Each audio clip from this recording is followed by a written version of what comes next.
আমি আওয়ামী লীগের ভাইদেরকে আহ্বান জানাবো, আপনাদের মধ্যেও যারা ভালো মানুষ রয়েছেন, যারা দেশকে ভালোবাসেন, যারা মনে করেন দেশে গণতান্ত্রিক যাত্রা শুরু করা দরকার, দেশে একটি গণতান্ত্রিক পরিবেশ সৃষ্টি হওয়া দরকার, যারা বিগত সময়ে গুম এবং বিচার বহির্ভূত হত্যাকাণ্ড সংগঠিত করেছেন, এর সঙ্গে আপনারা জড়িত নন, এর সঙ্গে যারা জড়িত তাদের বিচার চান, আমি আহ্বান জানাবো আগামী নির্বাচনে জাতীয়তাবাদী শক্তির পিছনে আপনারা দাঁড়াবেন। আমাদের পার্টির মহাসচিব বলেছে, আমি জেলাও বলেছি যে আমরা আওয়ামী লীগের নেতা কর্মীদের উপর কোনো অন্যায় জুলুম মিথ্যা মামলা হতে দেব না, হতেও দেয় নাই। কে ঠিক না বেঠিক বলছি বলেন?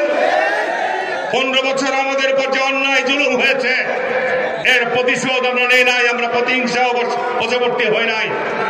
সুতরাং যারা অপরাধ করেছেন, যারা সরকারি সম্পদ লুটপাট করেছেন, যারা ভোট চুরি করেছেন, তারা বিচারের আওতায় আসবেন। ঠিক না বেঠিক বলছি ম্যাডাম? শেখ হাসিনা অন্যায় করেছে, শেখ হাসিনা এই গত 24শে জুলাই আগস্টে চলে যাওয়ার সময় যে গণহত্যা চালিয়েছে তাকে বিচারের মুখোমুখি হতেই হবে।